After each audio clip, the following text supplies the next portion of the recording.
Hola a todos, soy Adiala Salas Bellorín y esto es un nuevo Facebook Live de Séptimo Día.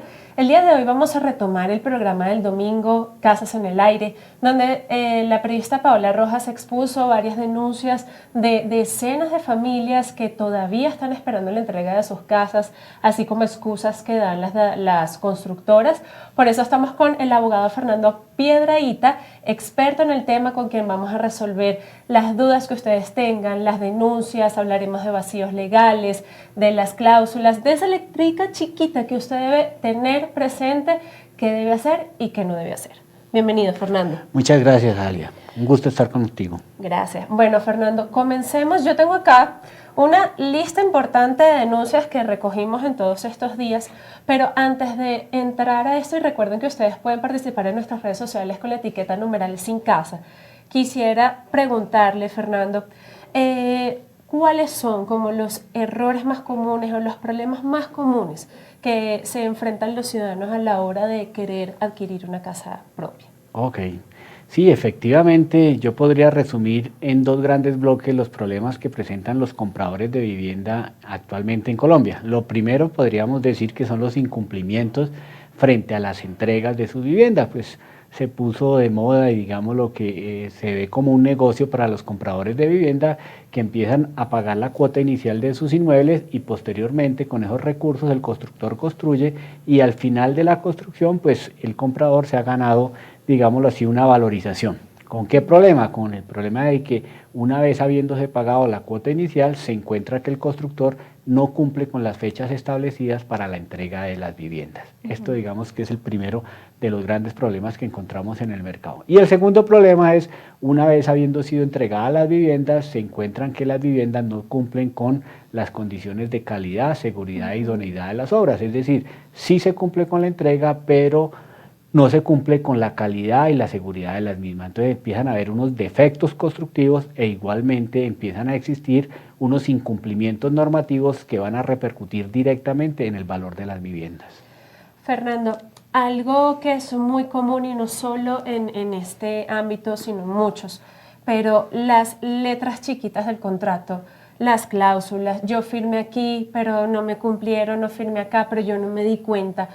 Por lo general, y bueno, no sé si a lo mejor estoy generalizando mucho, pero algunos de los problemas legales siempre los encontramos en el tema contrato, en qué estoy firmando, qué estoy leyendo, qué no estoy leyendo.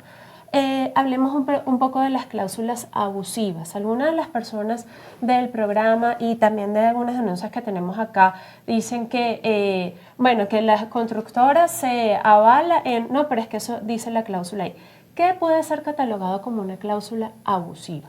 Ok, sí, bien importante la pregunta, porque es importante informar a los compradores de vivienda que efectivamente cuando se suscribe un contrato de promesa de compraventa o de compraventa de adquisición de un inmueble en general, no solamente viviendas, sino de comercio, de oficinas, qué sé yo, pues se suscriben esos contratos donde las partes se obligan con algunas condiciones que lógicamente al estar en el contrato son obligatorias. Pero es importante decir que este tipo de contratos son contratos de adhesión, donde finalmente quien redacta el contrato, quien propone las cláusulas sin posibilidad de discusión, pues es el constructor. Lo que quiere decir que para este tipo de contratos las cláusulas que rompen el equilibrio y que ponen en desventaja al comprador son consideradas unas cláusulas abusivas. Es decir, aquellas cláusulas que no tienen la posibilidad de negociación, aquellas cláusulas que definitivamente no existe la posibilidad de que se cambien, se modifiquen por una libertad contractual, pues esas cláusulas, si rompen el equilibrio como tal y ponen en desventaja a una de las partes, en este caso a los compradores de vivienda, pues son catalogadas abusivas. Y si son abusivas, la consecuencia inmediata de esas cláusulas abusivas es que son ineficaces de pleno derecho. Es decir, no son oponibles ni son obligatorios para el comprador de vivienda. Recuerdo un caso del domingo que la constructora tomaba como base que había problemas con el acueducto, con los servicios públicos en general, entonces que una de estas cláusulas decía que ellos podían no entregar la casa indefinidamente y prorrogar su entrega indefinidamente hasta tanto tuviera pues este problema resuelto. ¿Esto se puede hacer? Ok, efectivamente la respuesta tajante es no se puede hacer. es importante aclararle a todas las personas que estén perjudicadas con esta problemática que efectivamente los cobija el Estatuto del Consumidor. El Estatuto del Consumidor, la Ley 1480 del 2011, lo que estipula es que para las personas consumidoras, en este caso consumidoras de vivienda, consumidoras de inmuebles, no les son oponibles este tipo de cláusulas y son ineficaces. ¿Qué quiere decir esto? Que esas cláusulas ineficaces son consideradas como tales el hecho de haberse trasladado la responsabilidad a un tercero, es decir, si el constructor está justificando su incumplimiento en el hecho de un tercero, es catalogado por el Estatuto del Consumidor como una cláusula ineficaz. Al ser una cláusula ineficaz, no es oponible a la persona que compró su vivienda, es decir, ese hecho del incumplimiento tipifica que el constructor debe responder por los perjuicios que le cause al comprador. Perfecto, Fernando. Voy a comenzar leyendo algunas de las denuncias que ustedes nos enviaron en nuestras redes sociales el pasado domingo y estos días. Daji Yance dice, en Barranquilla hay un centenar de casos como estos y nadie responde por nada, ni el Estado te protege.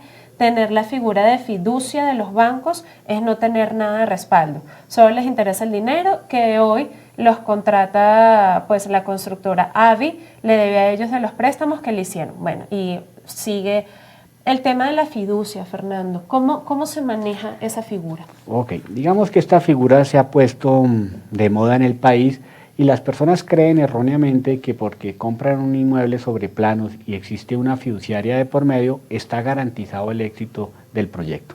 Y la verdad, como lo dice su corresponsal, tiene razón, porque realmente la figura de la fiducia en última lo que garantiza es que cuando exista un punto de equilibrio se le van a entregar unos recursos al constructor para que utilice esos recursos en la construcción del inmueble. Pero una vez entregados esos recursos al constructor, la fiduciaria nunca se compromete con el cumplimiento, con el éxito del proyecto. En otras palabras, la fiducia finalmente lo único que garantiza es que si se llega a un punto de equilibrio, esos recursos le van a ser entregados a el constructor, pero nunca va a garantizar el cumplimiento de la totalidad de las obligaciones que tiene el constructor con los compradores de vivienda. Por lo tanto, podríamos concluir que efectivamente allí existe un vacío legal y que se necesita de otra figura diferente a la de la fiducia o ampliar como tal con el objeto de la fiducia con el fin de que las personas que inviertan en vivienda o en inmuebles en general sobre planos tengan la garantía de que no solamente se le van a entregar los recursos al constructor cuando haya punto de equilibrio, sino que además va a cumplir con todo lo que ofreció el constructor a las personas compradoras de inmuebles. Perfecto, doctor. Otras preguntas. Laura dice, ¿qué debemos hacer a la hora de firmar las cláusulas para comprar una vivienda? ¿Quién responde cuando esas cláusulas se incumplen o a dónde debemos acudir? Ok, bien importante también la pregunta y tenemos que contestar que la primera recomendación es que se debe reclamar, porque si las personas finalmente no reclaman, no se va a llegar a la solución de esta problemática, porque sabemos, como ustedes lo emitieron el domingo pasado, que existen muchas constructoras que se dedicaron a vender inmuebles sobre planos y después incumplen en las condiciones y simplemente pues dicen, inicien los procesos que nosotros respondemos nuestras acciones judiciales, cuando no debe ser así. Entonces lo primero es reclamar y lo segundo es que sepan que ustedes tienen en general dos tipos de acciones que pueden iniciar contra el constructor. El primero son las acciones de protección al consumidor, que lo que busca defender son esos derechos del consumidor derivados de esos contratos. Volviendo o reiterando que no necesariamente si existen cláusulas que le fueron perjudiciales o que ustedes no tuvieron la posibilidad de discutir, no por ello se exime la responsabilidad del constructor. Eso se puede hacer a través de una acción de protección al consumidor ante la Superintendencia de Industria y Comercio, que dicho sea de paso, son procesos que son más ágiles que los de la rama judicial y que en determinada manera aseguran el éxito en cuanto a que las personas puedan proteger los derechos vulnerados.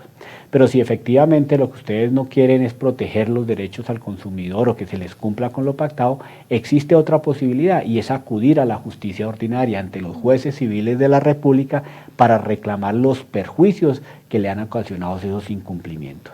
Y finalmente no se desilusionen o no pierdan sus esperanzas por el hecho de haber firmado algún contrato que después de releerlo encuentren ustedes que haya alguna cláusula que de pronto pueda eximir la responsabilidad del constructor, porque como ya lo dije, el constructor no puede incluir cláusulas que delegue su responsabilidad con terceros. El hecho, por ejemplo, como es el caso que nos ocupa, que no se hayan instalado servicios públicos y que digan que el incumplimiento deriva es finalmente de las empresas prestadoras de servicios públicos, no exime a las constructoras para el cumplimiento en cuanto a las fechas de entrega. Eso es bien importante dejarlo claro, porque si fuera así, entonces pues todas las personas simplemente dirían: yo me excuso porque no me han prestado los servicios públicos, no me han instalado los servicios públicos, cuando es el constructor quien tiene el deber de diligencia, de cuidado, de que esta instalación se haga a tiempo, a no ser que efectivamente ya provenga de una fuerza mayor y un caso fortuito. Sabiendo que esa fuerza mayor o ese caso fortuito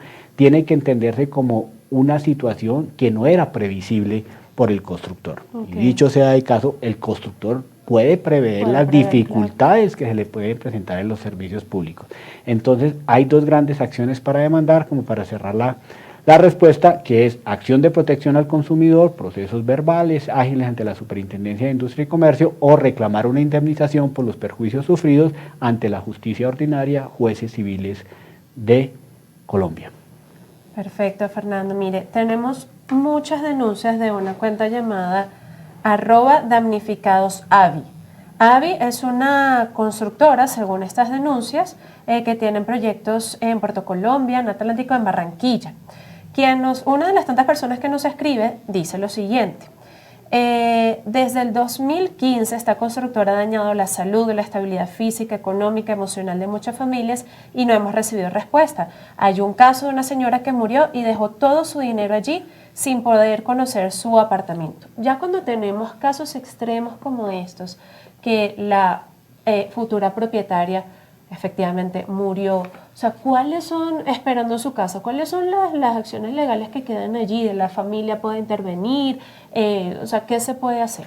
Bien importante, el hecho de que el comprador de vivienda o el posible comprador de vivienda haya fallecido no quiere decir que se extingan los derechos. Hay que dejarle muy claro a las personas que con el fallecimiento se suceden los derechos, y no solamente los derechos patrimoniales, sino como en este caso las acciones que pudieran derivarse contra las constructoras. Es decir, el hecho del fallecimiento del comprador no quiere decir que sus herederos no puedan continuar o iniciar las acciones en contra de las constructoras. Entonces, bien importante, las mismas acciones que acabo de mencionar están en cabeza del comprador propiamente dicho o de sus herederos, que lo pueden hacer a nombre de aquel por motivo del fallecimiento. Entonces eso es bien importante, el hecho de que no porque la persona fallezca quiera decir que no se puede demandar, sino por el contrario, sus herederos pueden alegarlo.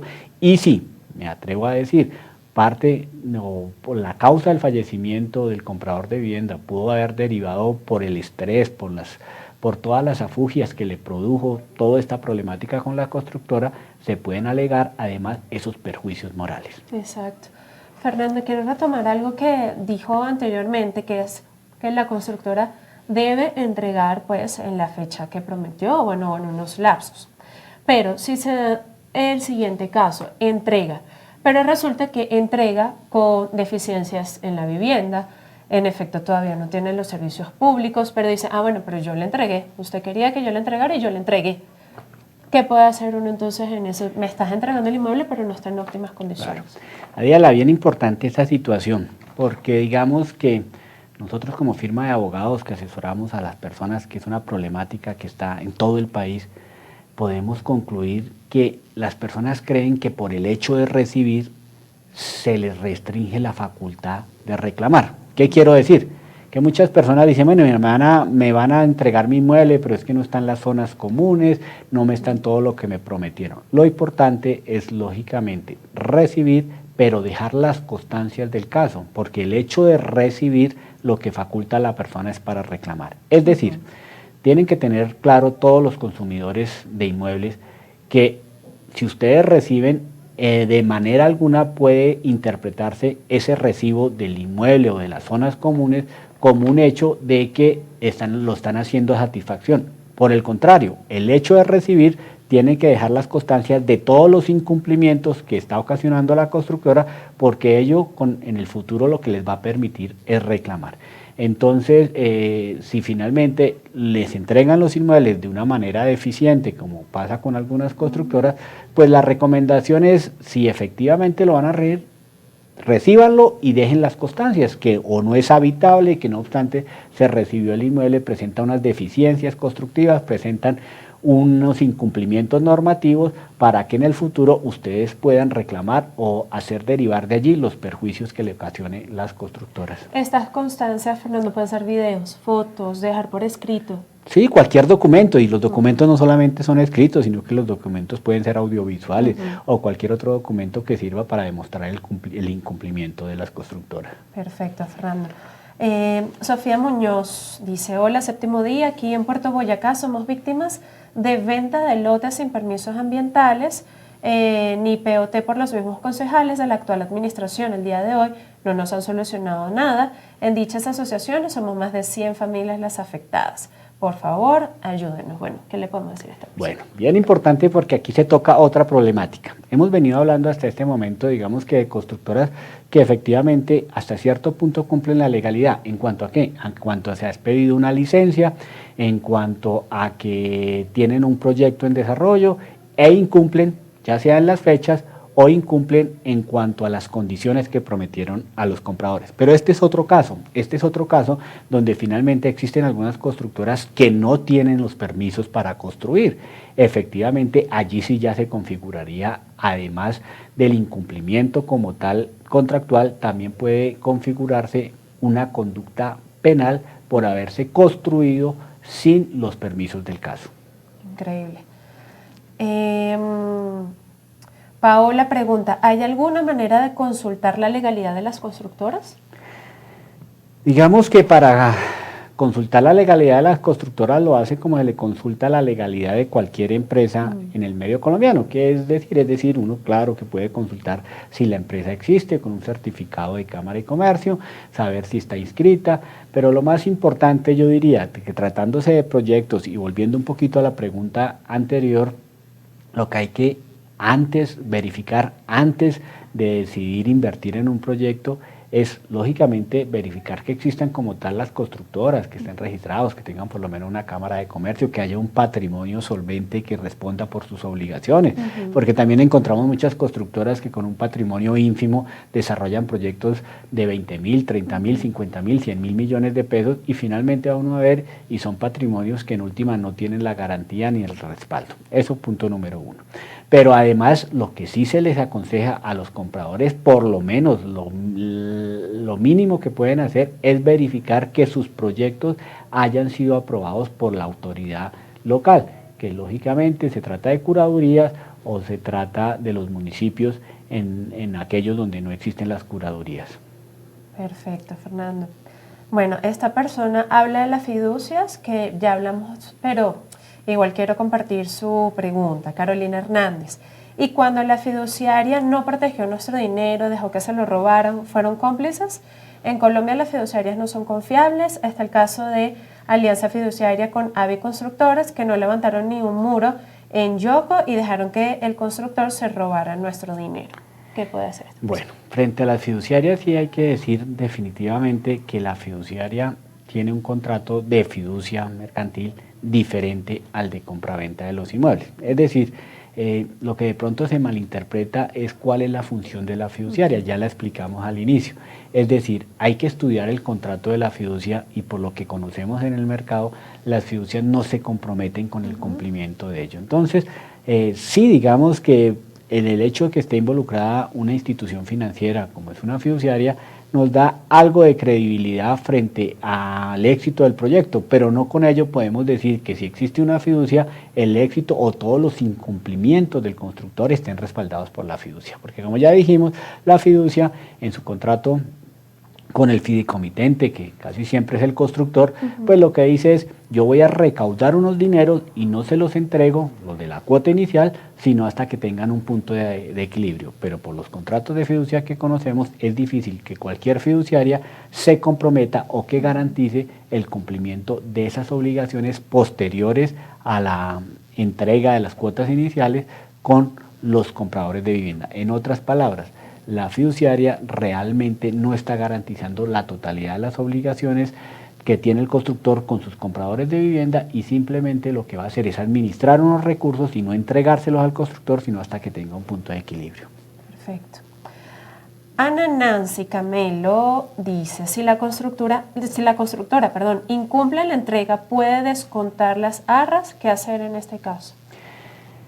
Esa es otra de las problemáticas. Yo diría que ahí podría estar la tercera de las problemáticas. La primera, pues como ya lo dijimos, los defectos constructivos, el cumplimiento de la entrega. La segunda, las constructoras que venden sin los permisos. Pero las terceras son estas, las cláusulas abusivas, y vuelvo lo mismo a las cláusulas abusivas que pactan las constructoras, diciéndole al comprador de vivienda, si hay algún incumplimiento en el pago de las cuotas iniciales, yo hago efectivas las arras, con un agravante, que es que en esos contratos preforma, porque es que no existe la posibilidad de que los compradores los discutan o le cambien una coma, simplemente yo digo que son contratos de adhesión porque el constructor dice, aquí está mi contrato, usted lo firma o no lo firme, no existe posibilidad de negociación.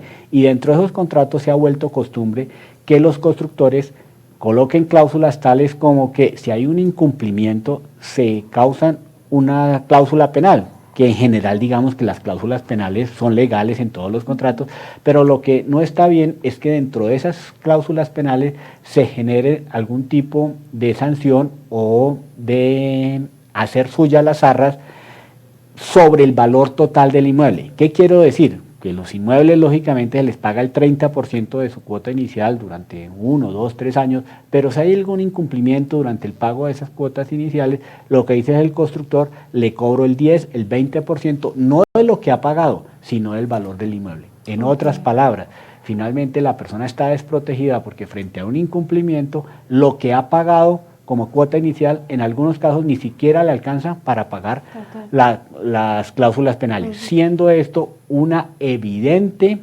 cláusula abusiva ineficaz y que tenemos experiencia que para algunas constructoras ya han sido falladas como cláusulas ineficaces y se le ordena al constructor devolverle la totalidad del dinero al comprador de vivienda. Perfecto.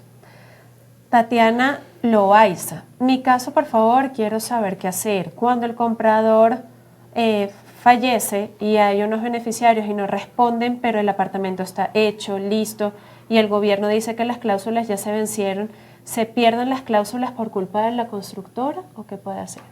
Entendería que es un poquito relacionado con una pregunta anterior donde finalmente... Sí. Que el hecho de que la persona fallezca no quiere decir que haya que pactar nuevas cláusulas, que hayan que fijar nuevas fechas, las obligaciones mantienen intactas, lo único que cambia es la persona que puede hacerlas exigibles. ¿Y quién puede hacerlas exigibles? Lógicamente no lo puede hacer el comprador porque este falleció y lo pueden hacer sus herederos. Entonces, independientemente de la que persona fallezca, tiene que cumplir exactamente las mismas obligaciones del constructor con los herederos de ese comprador fallecido. Listo, Fernando. Nuri Guzmán dice, ¿qué puedo hacer si compré una parcela, tengo solo un contrato de compra-venta y la señora hasta ahora no me ha entregado? La escritura se venció y el contrato, bueno, creo que quiere decir que el contrato o se venció en octubre pasado o se vence en octubre, pero bueno, ya o se venció el contrato o está pronto a vencer. ¿Qué puede hacer ella?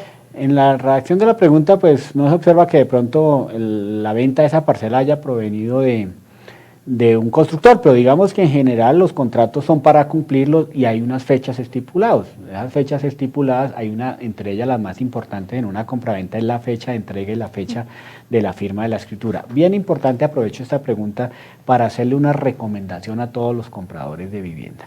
Cuando se pactan promesas de compraventa con los constructores, siempre se estipula una fecha probable de entrega, ¿sí? Hay una fecha de entrega de los inmuebles y lógicamente también hay una fecha para firmar escritura. Dicho sea de paso, si las promesas de compraventa no contienen la fecha, la hora y la notaría donde se firma la escritura o se firmará la escritura, pues esta adolece de sus requisitos esenciales. Por lo tanto, bien importante que siempre se estipule una fecha determinada o determinable.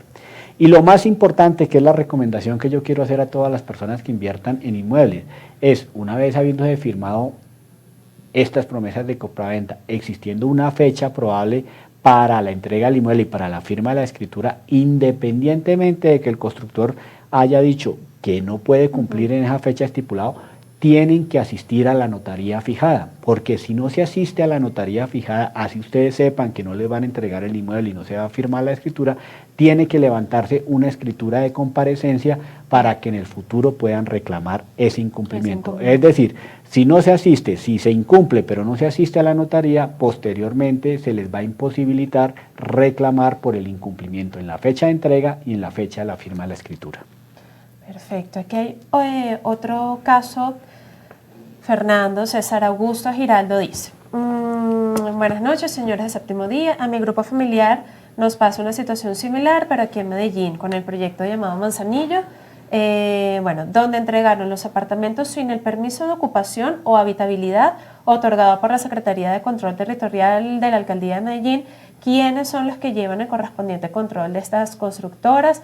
Al parecer nunca lo hicieron. Y como tengo pruebas, de las anomalías, estoy haciendo la denuncia. ¿Qué puede hacer esta? ¿Pueden entregar unos apartamentos sin tener los permisos? En teoría no. En teoría finalmente tienen que cumplir con las licencias, con los permisos de ocupabilidad. Finalmente esas son unas condiciones generales que tienen que cumplir todos los constructores. Y finalmente el hecho de que no se cumpla con esos requisitos lo que faculta a las personas es para reclamar, ya sea ante la alcaldía correspondiente o reclamando los perjuicios ante la justicia, jueces civiles de Colombia. Si un propietario recibe su apartamento, su casa, lo habita sin tener estos permisos, ¿él también pudiera estar afectado legalmente? No, digamos que finalmente hay que dejarle claro que eso es una obligación del constructor y el incumplimiento es del constructor frente al comprador. Entonces es quien teniendo el inmueble recibido sin esos permisos puede alegar los perjuicios frente al constructor. Perfecto. Adriana Patricia dice: por favor ayúdenos con el proceso del proyecto Pradana en Soacha, que supuestamente está en proceso de reorganización por la Superintendencia de Sociedades y nada, que nos devuelven nuestro dinero o que terminan de construir el proyecto. He visto ya y leído muchos casos de esto, Fernando. Hay una señora, Mariluz Ballesteros, que tiene 11 años esperando la entrega de su apartamento, de su casa. ¿Hay un tiempo límite para esta espera? ¿O puede estar una persona 30 años esperando que le entreguen su vivienda? Bueno, bien importante y agradezco que se haya mencionado el tema de la reorganización empresarial, porque es una de las figuras que vienen utilizando reiterativamente las constructoras para justificar el incumplimiento frente a sus clientes, frente a sus compradores. Entonces, a lo cual tenemos que decir lo siguiente. Primero, los constructores, como cualquier empresario en Colombia, están en la facultad de acogerse a esta norma. ¿Qué dice esta norma? Que las personas que tienen dificultades financieras pues pueden buscar un acuerdo con todos sus acreedores para que, lógicamente, dentro de un mismo proceso concentrado se acuerde el pago de unas obligaciones. Pero esto de manera alguna puede entenderse como una disculpa o como una patente de corso para que los constructores incumplan sus obligaciones. ¿Qué quiere decir? Que si el constructor se acoge a la ley 1116 o a cualquier régimen de insolvencia, pues básicamente lo que tiene que demostrar es que existen unas obligaciones en mora.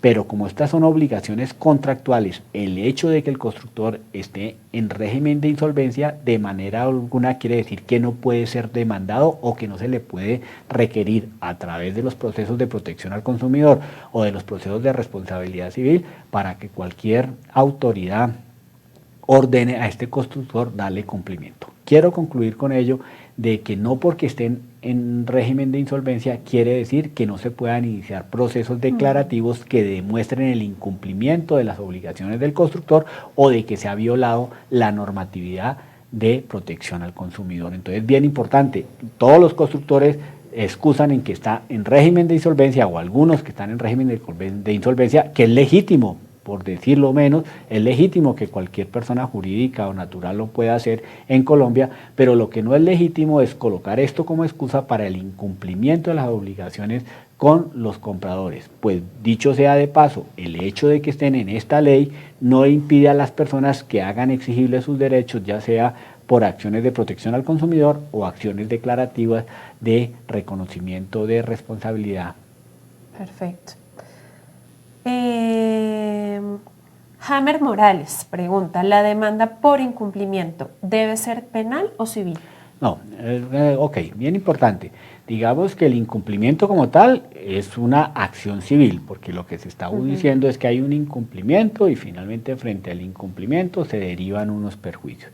El tema penal, de que yo decía que puede derivar el tema penal, es que existan constructores, porque finalmente allí se podría ya estipular una estafa u otro tipo de conducta penal cuando se construye sin los permisos, porque ese ya es otro tipo de actitud del constructor. Una cosa es que se incumpla y en frente al incumplimiento definitivamente es una obligación civil que no tiene nada que ver con unas conductas penales típicas, antijurídicas y culpables. No, esto es un incumplimiento, es una acción civil. Cosa diferente es si se engaña como tal a los compradores diciendo que son procesos que gozan de licencias, de permisos ambientales, de permisos de ocupación y no lo tienen, porque allí finalmente sí lo que habría ya es un engaño, habría como tal una estafa a las personas que invierten en esos proyectos. Entonces, cuando existe ese dolo, cuando existe esa mala fe, donde finalmente se le miente desde el principio al comprador, allí se podría encauzar en un proceso penal. Pero cuando existe un incumplimiento, los incumplimientos son eminentemente acciones civiles. Sí. John Riaño, las constructoras primero hacen pagar lo de la separación y luego sí hacen firmar los contratos. Ahí uno pierde el dinero si se retira. Estos casos, ¿cómo se pueden manejar? Sí, eso es verdad lo que dice el corresponsal. ¿En qué sentido? En el sentido de que inicialmente los constructores sacan unos proyectos a ventas, porque es eso, es un proyecto, no es una realidad. Entonces, inicialmente lo que hacen son unas separaciones, pero cuando se firman esas separaciones, las personas no gozan de un contrato promesa de compraventa y simplemente lo que habría sería una oferta comercial. Como tal, decir, mire, yo le ofrezco que le voy a construir un inmueble y usted me lo va a comprar bajo esas condiciones. Entonces, en ese caso, preciso, digámoslo así, que mientras no se firme la promesa de compraventa, pues no habría incumplimiento en cuanto a la compraventa. Entonces, mientras no exista el documento legal, lo que podría pensarse o decirse es que existe una oferta como tal, y esa oferta como tal que realiza el constructor a sus compradores de vivienda, pues tienen también unas consecuencias jurídicas.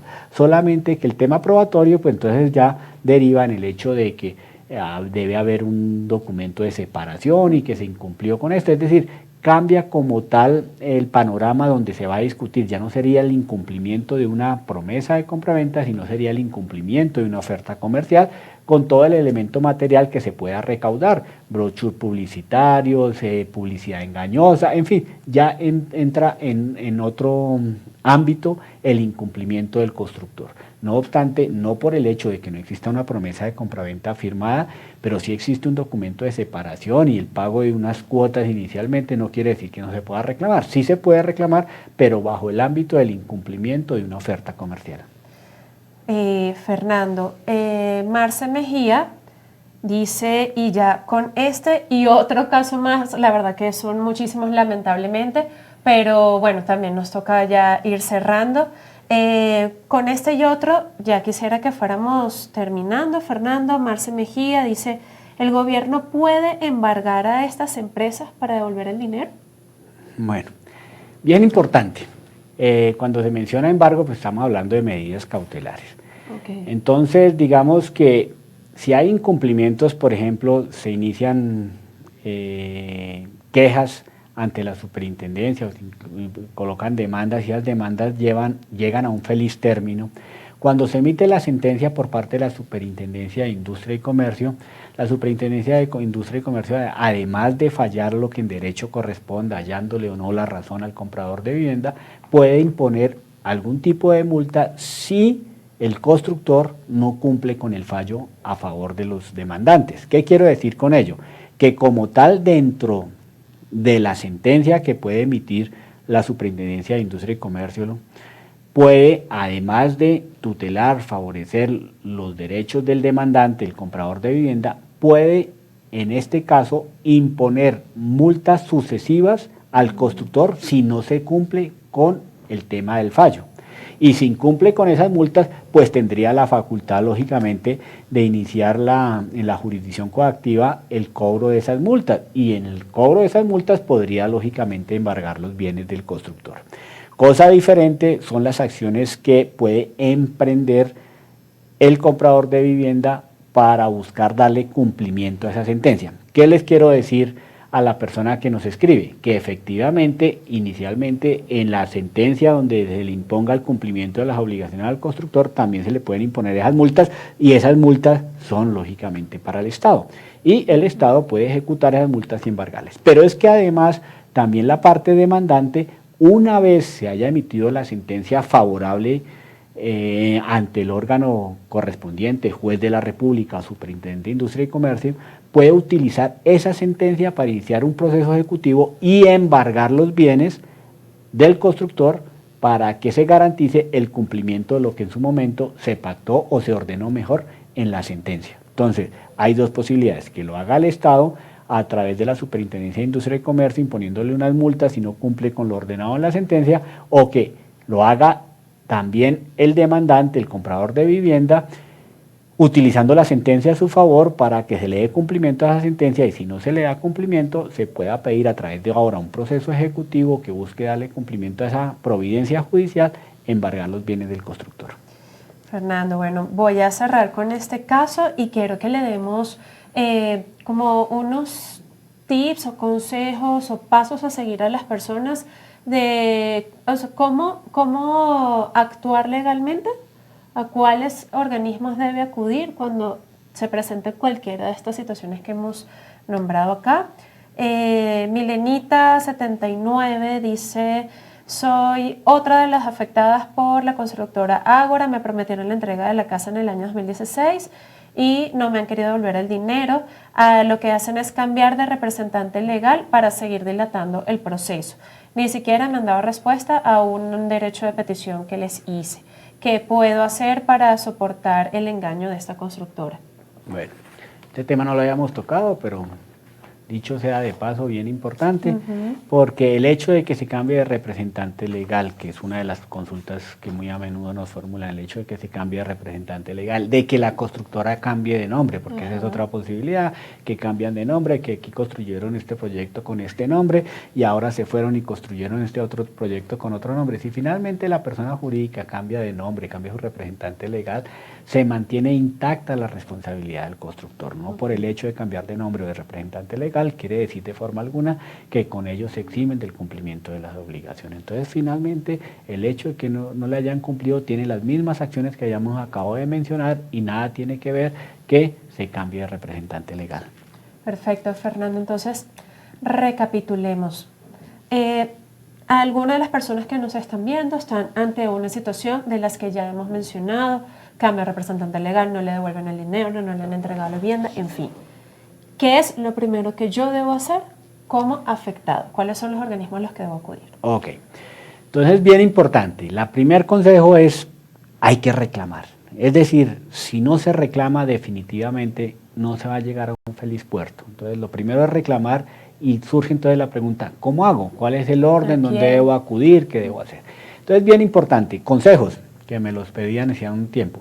Lo primero es: hay que reclamar primero inicialmente directamente al constructor. Hay que dejar esas reclamaciones, ojalá por escrito, diciendo: mire, finalmente yo le he reclamado, y el hecho de reclamarle al constructor lo que le va a permitir en el futuro es iniciar posibles acciones. Porque aprovecho esta pregunta o esta observación que hago para decirles que en la Superintendencia de Industria y Comercio, cuando se decide iniciar una acción de protección al consumidor, si no existe la prueba física de que se le reclamó al constructor, y esa reclamación puede ser escrita o verbal, no es procedente ninguna acción. Entonces lo primero es: tengo a mi contraparte, que es el constructor, lo primero que tengo es que manifestarle mi inconformidad frente a lo que yo considero es un incumplimiento.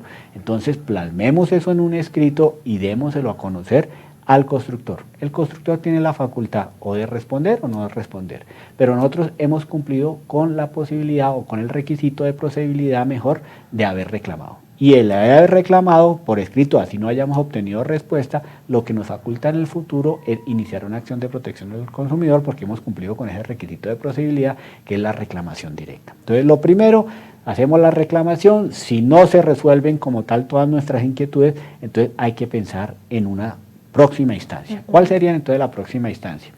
En el tema de Bogotá y de algunas ciudades intermedia, existe Secretaría en Bogotá del Hábitat, que finalmente son organismos técnicos que buscan proteger los derechos de todas estas personas y que si el constructor incurre en deficiencias constructivas, cumplimientos normativos como tal, a través de un procedimiento administrativo, el municipio, el distrito, en este caso Bogotá, pues lógicamente le ordena al constructor cumplir, resolver esas anomalías.